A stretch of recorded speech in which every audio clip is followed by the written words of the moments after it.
Okay, this is Quarter Paint, back with another paint movie. This time on how to paint a Goff Ork Boy.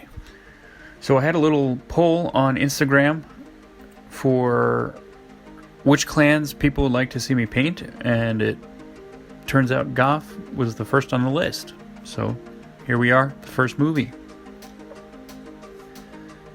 These are the paints we're going to be using to paint up our Goff Boy. I won't be covering in this video any part of painting the orc skin. If you want to learn more about that, I have a two-part series specifically on how I approach orc skin.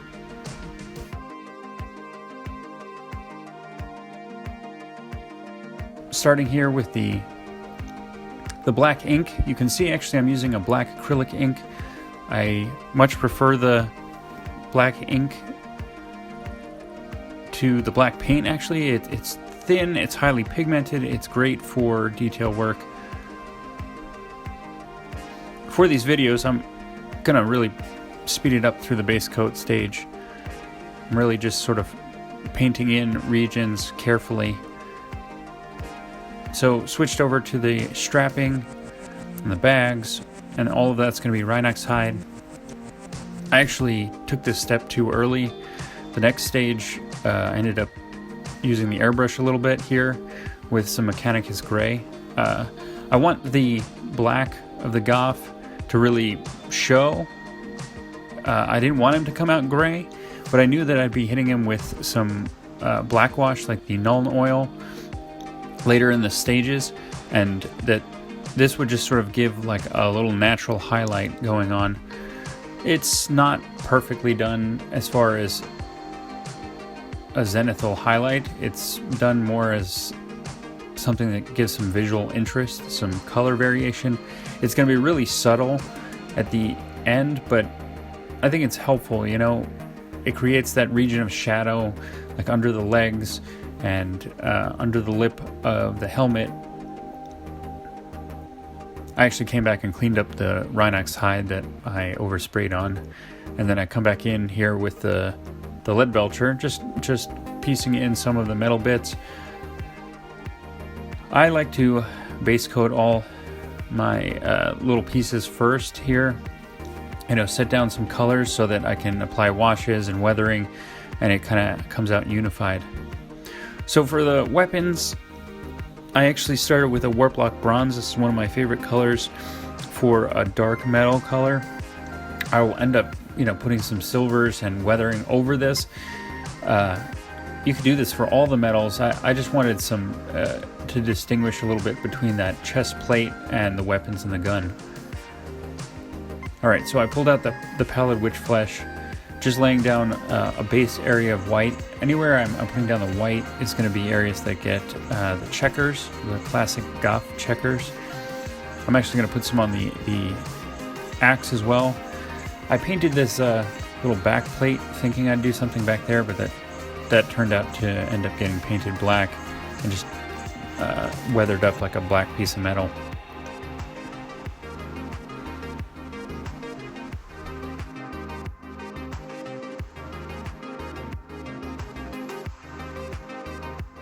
Okay, so you can see just nice even white coats. So this is a little trick on doing the checkers. So that's a hard pencil. It's a 2H. I could probably put a better point on it, but you can put the finest, faintest little dots as some guide regions for yourself if you're really not feeling steady on painting the checkers. So I'm going to show you how it's done here, at least, or how I do it. You basically create linear crisscrosses, and then you're going to fill in the checker pattern. This can be done at just about any scale. I wanted some big bold checkers on the shoulder, something that really stood out and was real Goffy. Is Goffy a word? Okay, so you see I'm coming in with the cross lines here. I'm using a black here. You could use a lighter color or even a much more thinned paint. I'm kind of doing this for speed and time. You can even see my lines are a little thick, that it's something that freehanding is something that, you know, you have to take your time, practice over and over and over again. It's not one of my strong suits, honestly. I'm using the black ink here too, and you'll find actually using that is extremely helpful for doing detail work, because the paint consistency flows beautifully, but it's super highly pigmented, so you're able to really get some good coverage. Alright, so you can see I just finished off the checkers here. I put some on the axe. You can see I did the same exact process, but just far tinier. Okay, so before the wash, I even come back in with some dry brushing of lead belcher. So those are makeup brushes, actually, that I got on the cheap from Amazon. I would recommend, I think I got 50 of them for like $5 or something like that.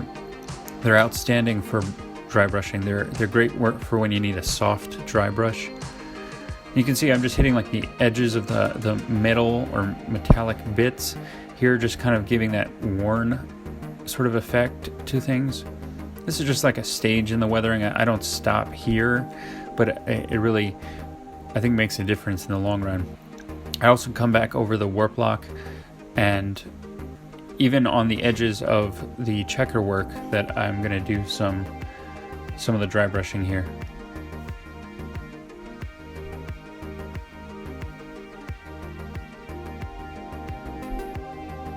Alright, you can see the final results of the dry brushing, and we're going to come in with the Nuln Oil. This was what we were building up to, is to really knock everything back with the black wash.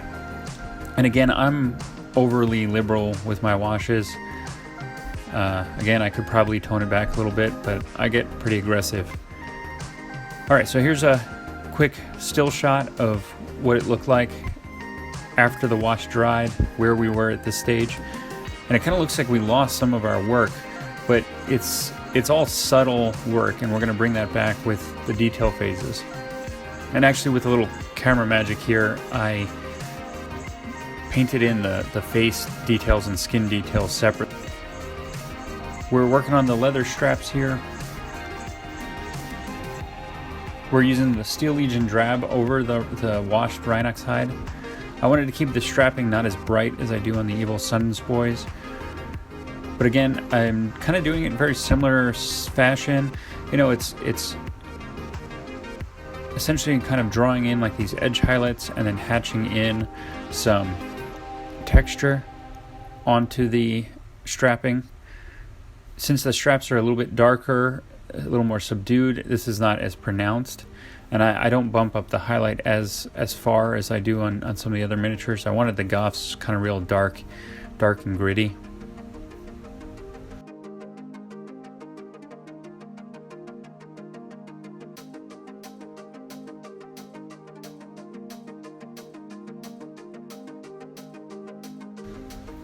Okay, so I came in with some silvers here. This is really, there's a lot of work with silvers at this point, because, you know, trying to get that weathered metal effect, you know, that chipping, that wearing, trying to kind of draw your eye to specific parts of the miniature with that wearing. I started with the lead belcher, but I'll come in with the iron breaker. The iron breaker's nice, bright silver detail in there. I also kind of jump around a little bit too, you'll notice, with some of the colors. It's kind of tough, honestly, to film in a real formulaic pattern. I was actually kind of winging it quite a bit with this Goff Boy. So you can see, working on the helmet, bringing in the silvers, just a little scratching and kind of wearing on the edge portions. I'm going to slow it down here for a second. Just, you know, the scratching, you just need a thin stroke. It's something I'm still learning and working on, is trying to keep the scale appropriate for your weathering. Having a real nice fine point and making sure the paint's flowing well. A little flow improver in your silvers can go a long way.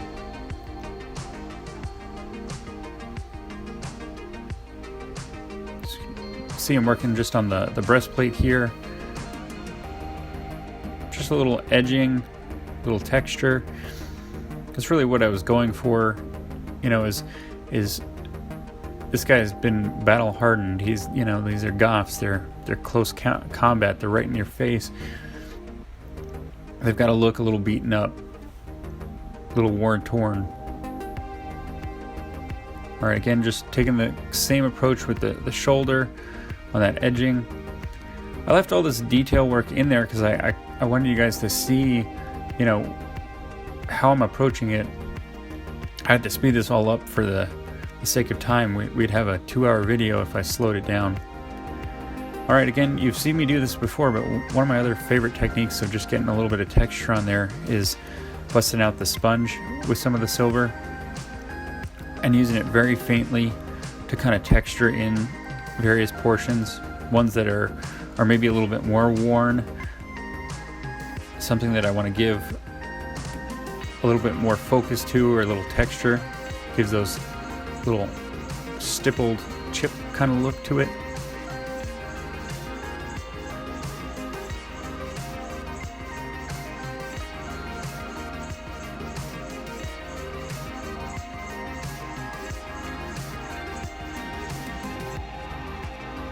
Alright, so I just busted out the black and the white again. I did some cleanup on the checkers. I washed over it a little bit with the wash and wanted to make sure that those were really accentuated. And this gives you a chance to clean up your work. Like if you were a little sloppy in the initial part of freehanding in the checkers, this gives you a chance to come back and kind of clean up your work. I stuck with the black here and added some, little texture to the parts of the axe here.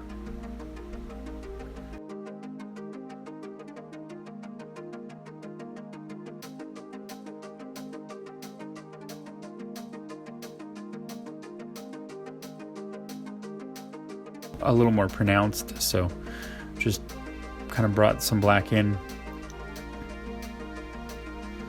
The goal was to keep them pretty dark.